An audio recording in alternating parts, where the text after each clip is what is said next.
o que é esse bloqueio hormonal? Para quê? Para que faz isso aí, né? E vamos tentar entender. Então, bloqueio hormonal é uma das fases do tratamento do câncer de mama, daqueles tipos que são chamados luminal, ou seja, que eles têm receptor eles tinham, ou tem, né, se ainda tá aí a doença, receptor de hormônio na superfície da célula. Então, essa célula tumoral, ela tinha lá, ela expressava o receptor para o estrogênio, que é o nosso hormônio natural, né? Assim como as nossas células normais, elas têm também os receptores de vários hormônios, que hormônios são moléculas sinalizadoras, para dar aquele start na célula, para que ela desenvolva aí alguma função, né? E o estrogênio, ele é muito versátil, né? Porque ele atua em várias, no nosso corpo todo, mulherada, desde o fio do cabelo até o dedão do pé. E quando a gente está falando em bloqueio hormonal, eu tenho duas frentes aí de tratamento, né?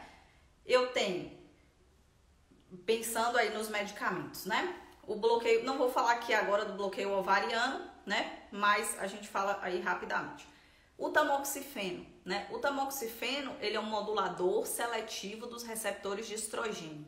Então, o que o tamoxifeno faz? Ele impede lá a produção do estrogênio? Não. Ele vai bloquear os seus ovários? Não, tá? Ele não vai. Então, o seu corpo tá lá produzindo estrogênio normalmente. O que ele vai fazer? Ele vai se ligar na célula. Lá, ele vai bloquear o receptor. Então, por ele ter uma semelhança, ele se liga lá na célula e só que ele bloqueia.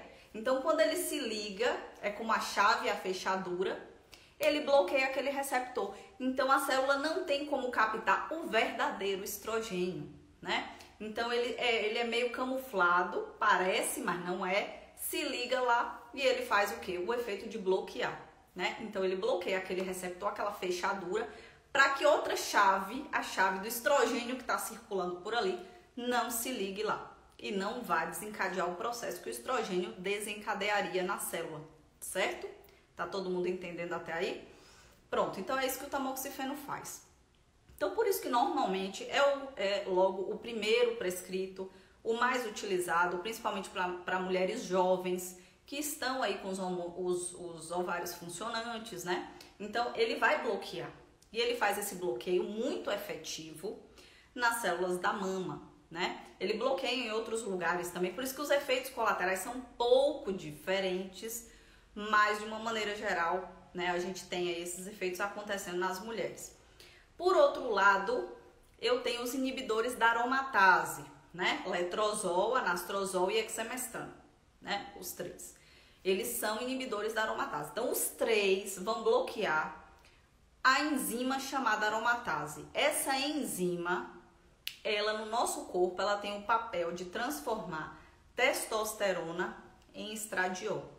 Então, assim, a nossa via pelas quais o nosso corpo ele produz esse estrogênio são várias, né? Então, a gente tem lá, principalmente a nossa fábrica, né? Nos ovários, ali como grande produtor. E nós temos a enzima aromatase, que está localizada em vários locais aí do nosso corpo, né? Nas nossas articulações, nas células das articulações, né? No fígado, no tecido gorduroso, tá? Então, a gente tem essa enzima lá, produzindo estrogênio. Então, o que esses medicamentos vão fazer? Bloquear essa enzima, para que não tenha essa conversão da testosterona em estradiol. Então, eu não tenho essa conversão, não tenho agora o hormônio livre produzido circulante. E aí, por isso que normalmente esses medicamentos, eles são mais prescritos, eles são mais indicados quando a mulher já entrou na menopausa, quando ela não tem aquela fábrica, as fábricas, né, mandando hormônio lá, bastante hormônio para circulação, que são os ovários. Então, a mulher que já entrou na menopausa, ela não tem mais essa fábrica.